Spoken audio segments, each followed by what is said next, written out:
Hey, listen to Wrestling Roundup on FreeFM, ArrowFM, and MPR. As always, I'm Grady, and live on Skype we got Josh. Hey.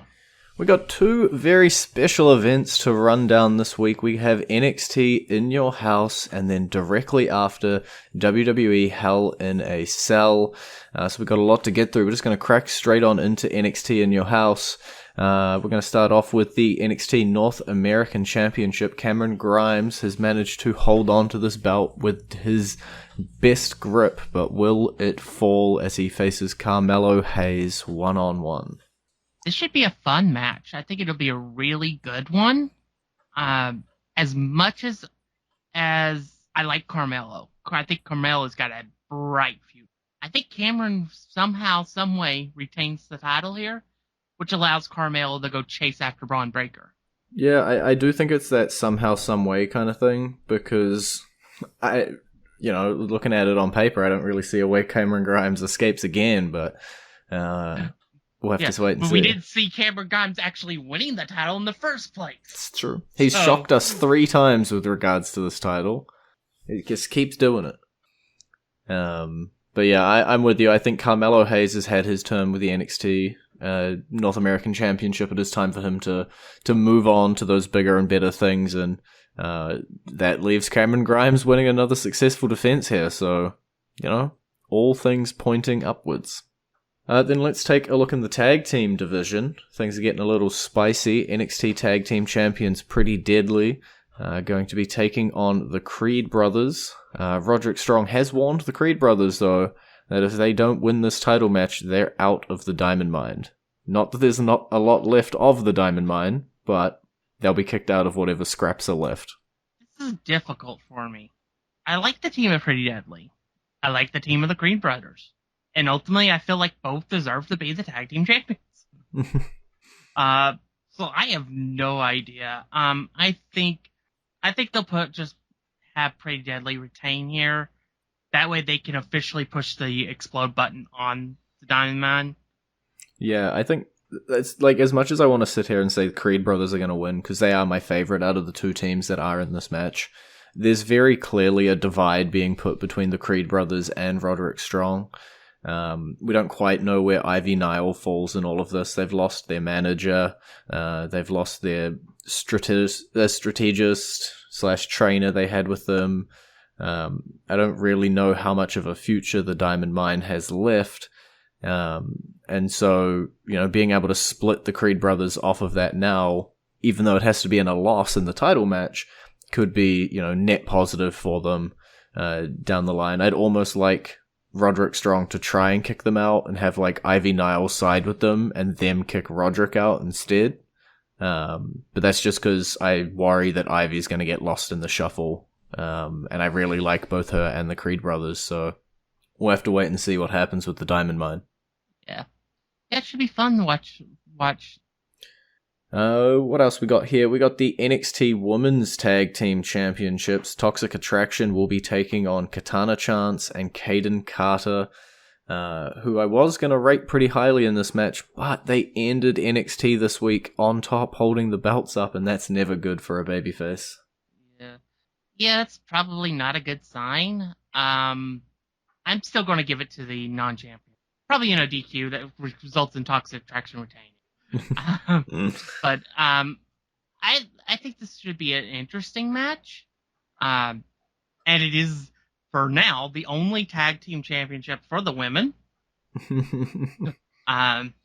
With rumors that the other one may actually be retired. Yeah. Let's let them all go out on for it and see what happens. I'm picking the baby faces, just even though they just jinxed themselves with holding up the titles on the Go Home show. Yeah, I'll go against you on this one. I'll pick Toxic Attraction. I think they've been doing great, and as much as they've already, bounced the belts around a little bit and haven't quite, I guess, got their footing majorly, this is also the only other women's tag team that really stands a chance against them. So it does beg the question, I'm going against myself here, of if they do beat Katana and Kaden, really, what else is for them? But maybe something happening on the main roster to retire both titles. I don't know. I just feel like Mandy Rose and Toxic Attraction are going to collapse in a heap together. And because of the next match that we'll talk about, I just don't see tonight being that night. Because the next match is the NXT Women's Championship, and that is Mandy Rose defending against Wendy Choo. We talked a little bit about this last week. Yeah, I pick Wendy Choo. You're going for the complete collapse. Who also held up the belt on the Go Home show. I'm going for the complete collapse, and I'm going for Wendy. I think I want to see what they can do with her as champion with this character. Mm-hmm. I want to see it. I want to see where they go with her. And Mandy's had it, 7-8 months now? It's probably time to start working towards a move. You're going to make me do math now. Mandy has held it for 218 days as of time of recording. Which is about 7 months. Yeah. I definitely agree that Mandy's time as champion is numbered for sure. And again, it does beg the question of, if not Wendy Choo, then who? No pun intended on the rhyme there. Just because there's a lot of people coming up in this NXT women's division. Mandy Rose has to drop it and move on. We thought it was going to be Cora Jade, but it didn't seem to be. I just don't know if it's Wendy. I'm gonna buck the trend and go against you again, and I'm gonna pick with Mandy Rose defending. I'm gonna go with Toxic Attraction holding on one more show. Am I falsely holding out hopes for Cora Jade to win the title? Maybe. Maybe I'm not. Who knows? I'll never tell. And then the last match before the main event, a 6-man tag team match. It is Tony D'Angelo, Stacks, and Two Dimes taking on Legato del Phantasma, where they just signed a contract this week, or just made an agreement this week, that the losing team will join the winning team's stable. Well, I think the winning stable will have 5 people after this match. I say that because I think one of the losing team will get ejected from the group, and the others will join the other side. Most likely. I think Santos Escobar gets ejected. Okay. And I think Del Toro and Wilde join forces with Tony D'Angelo. You think Tony's crew is growing in numbers? I think it grows to 5. Yeah, as much as the deal was made and everything, I do struggle to see Santos Escobar in a stable under Tony, and I struggle seeing Tony in a stable under Santos. There's obviously a gap between Tony and then Stacks and Two Dimes, and a gap between Santos and then Del Toro and Wilde. And it just feels like, as you say, that leader of the opposite stable isn't going to go quietly into that good night, or isn't going to stick around long. But even if it is only a 5-person stable, depending where Elektra Lopez, who is technically with Legato del Phantasma, ends up as well, a 5-person stable is a lot of people that can mess you up pretty quickly. So whoever ends up leading that stable is going to be an absolute powerhouse in NXT 2.0. Yeah, it's definitely going to be a lot stronger and a lot more deadly in terms of going after certain championships. Mm-hmm. That's the one thing that I'm pulling a little bit back on my prediction is, of the 2 leaders, D'Angelo and Escobar. I see Escobar being more closer to a world championship in NXT mm-hmm. at this point, whereas I would see D'Angelo at the North American champion level at this point. But he's definitely working his way up. So if they wanted to make it to where the leader actually did go after the NXT championship, that's the scenario that I would say, okay, I think it should then be Legato del Phantasma. But I just think they have more riding on the storyline with D'Angelo than they do with Escobar and Phantasma that going forward. So I picked D'Angelo. Seems like a smart choice, but let's, with our dying minutes of the NXT stuff, move into the NXT Championship main event. It is Bron Breakker versus Joe Gacy once again, with the special stipulation that if Breakker is disqualified, he will lose the championship. That has been Joe Gacy's entire strategy in the lead up to this pay-per-view. Get him angry enough that he uses a weapon, gets himself DQ'd, and Joe can walk away with the belt. This has been a fun little rivalry. And it's definitely been a told a story this whole time, building towards this match with Braun's mental breakdown, essentially, by Joe Grace. I think Joe will come close, but I think in the end, I think Braun holds on to his temper just long enough to get a 3 count. And then we might see him destroy Joe Gacy afterwards.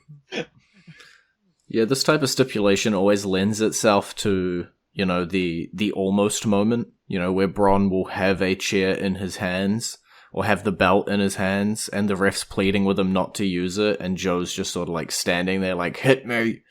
I can almost guarantee that moment's gonna pop up. Yeah, it reminds me of another one with this exact same stipulation. Randy Orton versus Christian. And in that match, Christian succeeded in getting the D. Yeah.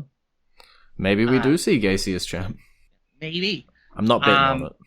I ain't either, but I wouldn't have a problem with it because I like Joe Gacy. But that would be a sign that say, hey, we're bringing Braun to the main roster this quickly. Yeah. But I do think Braun retains it. And then maybe after the match, he just absolutely just waylays Joe Gacy. Plus Bron Breakker versus Carmelo Hayes. It's going to be a good match. Yeah. Alrighty, well, that is about halfway through the show, and that means that it is time to go into our entrance theme of the week. It's not entrance theme this week. It is the Hell in a Cell theme, which we will be talking all about when we get back from this song right now.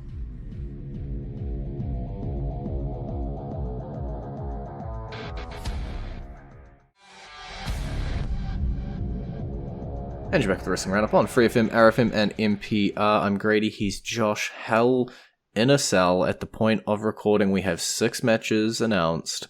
Little thin on the card, but let's see where we go.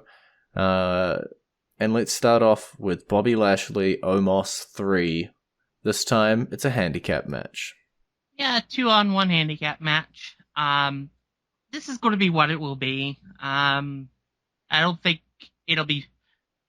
we all don't expect a match of the night contender. I think it'll be interesting. I think Lashley wins. I don't know why, don't know how, but I think Lashley wins. Yeah, it's a hard one, right? Because they're like almost trying to get behind Omos, but Lashley has been pretty much on the top the whole way through, and as much as you want to build Omos, Lashley is still one of your, top 5 guys on the main roster in terms of pure power and credibility. He might not be Roman Reigns, but he might be Drew McIntyre. He is up there. He's that A+ tier. And so this hopefully is the final match of the feud, and we'll have to see who ends up coming out on top, but it's really hard to bet against Lashley, even in a 2-on-1. Yeah, after WrestleMania, all bets are off. And then if we're talking about 3-peats, then let's talk about Cody Rhodes and Seth Rollins. They got themselves a Hell in a Cell match. And yeah, they're going to go at it for the 3rd match. Are we going to see 3-0? This will be the main event, and I predict it'll go about 40 minutes. 40 is a lot of minutes. I think this will be a phenomenal match. No, AJ Styles is in a different one. Sorry. Yeah. I want to leave at my own joke.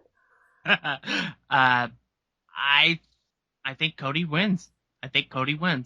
Yeah, I agree. All of their matches have been great so far. There's no reason this match shouldn't be great. I think there's going to be a bunch of high spots. I'm sure Cody Rhodes is going to moonsault off the cage, or off the cell, or do something dodgy.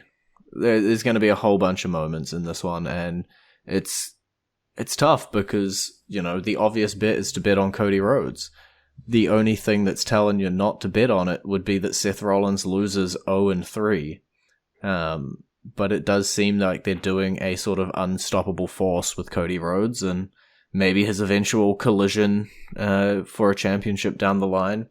We'll have to wait and see, because Seth Rollins is a tool to build Cody Rhodes at the moment, and he's doing his amazing best. His promos are great, his matches are great, and Seth is really rebuilding that Cody Rhodes character to the WWE audience that might not be watching the other brand. And the other brand lost their privileges to have their name said. I'm just going to say that. I'm still allowed to say it. Yeah, I won't. Who may not have watched AEW or even the indie scenes or New Japan or all of the various places that Cody's been for the last 8 years. And they're rebuilding him as, this is a guy you have to keep an eye on. And they're doing a really good job. Yeah, this was the best feud they could have had for Cody returning. Definitely. Steph's one of those guys where it's basically, he's the modern version of the 2004 to 2007 HBK. A guy that you can put in, you guaranteed to have a great match, have a great feud. You don't have to put the title on him, but he will always mean something. Yeah. That's definitely Seth Rollins. If there was only going to be one cell match this year, this was the perfect match to have it. And it definitely seems that way at the moment, that there is only one. Let's take a look at one of the singles matches in the middle of the card. It is Kevin Owens finally getting his hands on Ezekiel. This feud has been gold. Pure, unadulterated gold. I have enjoyed every second of it. Obviously, Kevin Owens had to go somewhere after facing Steve Austin. A returning / debuting Ezekiel just has driven him absolutely bonkers and been so entertaining. I think Ezekiel wins. Wow, you're like doing this whole piece about how Kevin Owens has to go somewhere, he's got to do something, and then you just slap me in the face with a wet fish at the end saying Ezekiel wins. Yeah. It's a tough one. It's like, I also want to say Ezekiel wins, right? Like, he's the focal point of the storyline, as much as we talk about Seth Rollins being used as a tool to get Cody over. Kevin Owens has been used as a tool to get Ezekiel over, and it has worked. And he is now at that point where he's launched, and time to go see what you do. It does feel like this will be one last sort of launchpad moment for Ezekiel, picking up the win over Kevin Owens here. I look forward to seeing what we go forward with Ezekiel, because we have spent so much time building him and playing off those certain parts of his character here early in his quote-unquote career. And Kevin Owens is in that same basket as Seth Rollins. You can put him in any feud and he's going to put on amazing matches, tell an amazing story, and ultimately doesn't always need to win. He'll pick up a championship here and there, but just a solid guy who is always going to be in that B plus A tier. Always rocking around, ready to go, and yeah, been amazing between these two. We've got 3 matches left. Let's talk about the United States Championship match. Theory still holding that belt, and he's going to be going one-on-one against Mustafa Ali. This should be a fun match. I think it might be a contender for underrated match of the night. Mm-hmm. Especially if they're giving like 15 and 20 minutes. I think they could really bring it. In the end, I just see Austin Theory retaining. I don't see Mustafa Ali winning. Yeah, I'm in that same boat. As much as I love the both of them, it does just feel like Theory is their guy moving forward, again, invested so much into him, built him up as Vince's protege, had those moments at WrestleMania, everything was there. And as much as I love Mustafa Ali, he's been gone for months, comes back, the feud he's in, it does feel like he is almost the afterthought in this feud. This is just another notch on Theory's belt towards becoming a great United States champion. Would I be surprised if Ali picked up the win? No, but I don't see it happening. It's got a very low percentage chance. We got 2 more matches left to talk about. Let's talk about the Raw Women's Championship triple threat. Bianca Belair defending against both Asuka and Becky Lynch. This should be a good match. It's Bianca's first pay-per-view title defense since winning the title. Because of that, and they had to pivot hard on this. Oh, yeah. I think we would have gotten a really interesting match had we gotten what we were supposed to get. I think this will be all right. Asuka, Becky, and Bianca are all fantastic talents, so I don't think it'll be bad. I just don't see Asuka and Becky winning the title off of Bianca this soon. Yeah, it again, I feel like a broken record almost, right? Like they've invested so much time, so much character, and so much build into Bianca to just have her drop it here to Becky, or back to Becky, or having her drop it to Asuka would just make no sense here. It's got to be a Bianca Belair retention here. And we don't have a whole lot of time, but I will make note that as of time of recording, there is no SmackDown Women's Championship match booked because of the pivoting hard that WWE have had to do thanks to Sasha Banks and Naomi walking out. So we'll have to wait and see what happens in that side of the women's division. And the last match on the Hell in a Cell card, it is a 6-person mixed tag team match. It is the Judgment Day taking on the team of Finn Balor, AJ Styles, and Liv Morgan. I am kind of sad that this didn't get a cell treatment between Edge and AJ. Mm-hmm. I'm not that interested in this match, to be honest. I like all the participants. I just don't like this combination. The Judgment Day wins. End of story. Well, we saw Edge versus AJ Styles. Their first match got ruined by Damian Priest coming out and siding with Edge. Their second match got ruined by Rhea Ripley coming up and distracting AJ Styles. And I got a feeling their third match is going to also have a similar sort of end as we see Finn Balor jumping sides. At least... You think Finn will be the fourth guy? Yeah. Put my money down now. Oh, that's something I haven't heard. Look, they're locked inside a cell. No, they're not. This is not a cell. Oh, yeah, you're right. So anybody can interfere. Yeah. I stick with my prediction. I'm going to pick Ciampa as the fourth guy.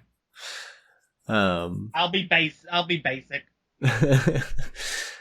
We'll have to wait and see, but it does feel like this is the building of that Judgment Day stable, and unfortunately this match is probably going to get overshadowed by that fourth member showing up. And we'll have to see who it ends up being, whether it's Balor, whether it's Ciampa, or whether we actually take a massive swerve and it's somebody we're not expecting.